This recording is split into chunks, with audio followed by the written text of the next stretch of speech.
Caged, from Wikipedia, the free online encyclopedia at wikipedia.org. Caged is a 1950 film noir directed by John Cromwell and starring Eleanor Parker, Agnes Moorehead, Betty Garde, Hope Emerson, and Ellen Corby. It was nominated for 3 Academy Awards. The film portrays the story of a young newlywed sent to prison for being an accessory to a robbery. Her brutal experiences while incarcerated, along with the killing of her husband, transform her from a meek, naive woman into a hardened convict. Caged was adapted by Virginia Kellogg from the story Women Without Men by Kellogg and Bernard C. Schoenfeld. The studio had originally intended the film to be a vehicle for Bette Davis and Joan Crawford, but reportedly Davis had said she did not want to make a, quote, dyke movie, a film with lesbian content, and turned it down. Plot. A married 19-year-old, Marie Allen, Eleanor Parker, is sent to prison after a botched armed robbery attempt with her equally young husband, Tom, who is killed. While receiving her initial prison physical, she learns that she is 2 months pregnant. Marie has trouble adjusting to the monotonous and cutthroat world of the women's prison. She meets Kitty Stark, Betty Garde, a murderous shoplifter, who says once Marie gets out, Kitty will get her a job boosting shoplifting. Marie does not want to get involved in crime, but Kitty explains the realities of prison life. Quote, "You get tough or you get killed. You better wise up before it's too late." End quote. Told she can be paroled in 10 months, Marie witnesses prisoner after prisoner being flopped back, granted parole, but then not released from jail because no job had been arranged by her parole officer. One flopped back prisoner, June, Olive Deering, kills herself given the hopelessness of her situation. For Marie, this steadily drains her own hopes of getting out early.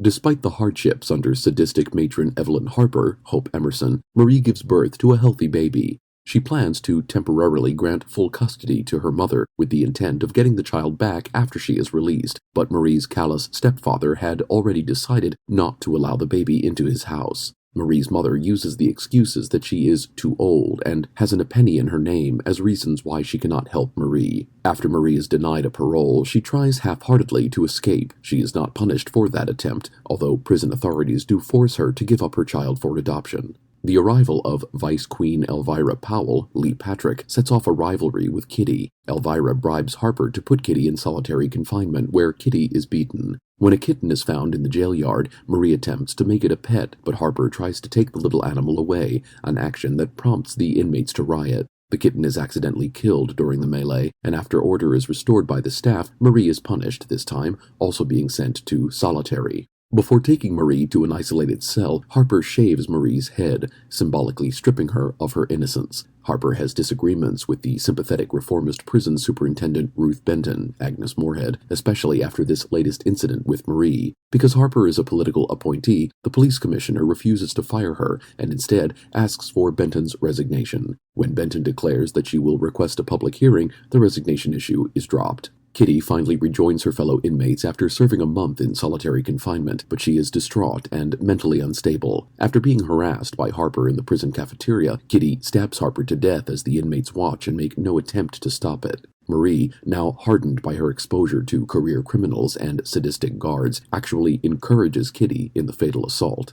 Up for parole once again, Marie has allegedly found a cashier's job outside the prison. In reality, the job is simply a ruse to get released so she can join Elvira Powell's shoplifting gang. Marie leaves the institution a cynical, unscrupulous woman after living and surviving there for 15 months. Before she departs, Benton asks her why she is going into crime when she could go back to school. Marie says she got all the education she needed in prison. After she leaves, an office assistant asks Benton what to do with Marie's file. Benton replies, "Keep it active.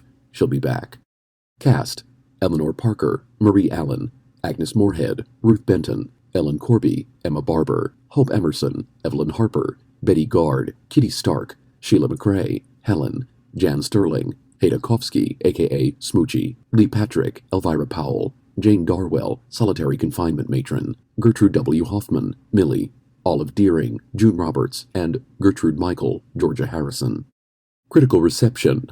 In 1950, Variety gave a mixed but predominantly positive review of Caged. The film industry's long-established, widely read trade paper believed the film might struggle in the general market, characterizing it as a, quote, grim, unrelieved study of cause and effect that still adds up to very drab entertainment, end quote. Nevertheless, Variety was very complimentary of nearly all aspects of the film's production, including its direction, editing, set designs, music, and cast performances, especially those of Parker and Emerson. Quote, plot provides Eleanor Parker with what is known as a meaty femme role, completely deglamorized, and she plays it with considerable ability. There are other strong performances, all running true to the types depicted, and the most colorful is the sadistic prison matron socked over by Hope Emerson. The direction by John Cromwell and Jerry Walt's production draw a rather clear picture of the dreariness of prison life and the hopelessness it instills in all but the very strong inmate. There's high and low society, a definite blue book based on crime and convictions among the prisoners. Art direction, set directions, and the lensing by Carl Guthrie all emphasize the grimness of prison life. Cutting has done a good job in holding the footage to 96 minutes, and there is a Max Steiner score that fits the mood of the production, end quote.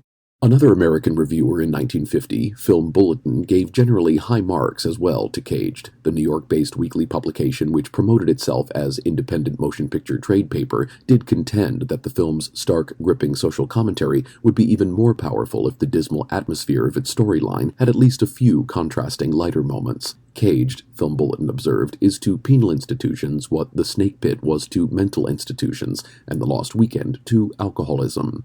In a much later review, critic Emmanuel Levy in 2007 generally praised the film too. Quote, master of melodrama John Cromwell directs in a taut style, coaxing excellent performances from his female-dominated cast. Caged walks a fine line between a socially conscious drama and wake-up call, an exploitative, borderline campy fare, end quote. Leonard Maltin's Movie Guide in 2014 favorably awarded Caged 3 out of 4 stars, also describing the film overall as stark, with remarkable performances. Academy Awards. Nominations: Best Actress, Eleanor Parker. Best Supporting Actress, Hope Emerson. Best Writing, Story and Screenplay, Virginia Kellogg and Bernard C. Schoenfeld. In popular culture, Caged is satirized in a 1977 SCTV comedy sketch as Broads Behind Bars, with the character of Marie renamed Cheryl and portrayed by comedian Catherine O'Hara. Cheryl is depicted as a teenager in the mid to late 1950s who, after smoking pot, ends up in prison after being framed for armed robbery and also learns later that she is pregnant. The character of Kitty is played by Andrea Martin, while John Candy, in drag, plays the role of Matron Harper, called Schultze. A knife fight between Kitty and Harper occurs in the skit, as in the film. Although both Kitty and Schultze die, Kitty is fatally stabbed by Schultze, and Schultze is later killed by Cheryl. For her action, Cheryl is then told she can be released from prison. However, she responds by only laughing and declining the offer, echoing Kitty's remark in the original film, "No dice." The skit, in the end, presents itself not only as a parody of women in prison movies like Caged, but also as a spoof of the anti-marijuana films that were presented to students in many American high schools during the late 1950s and early 1960s. This article was recorded on November 13th, 2019.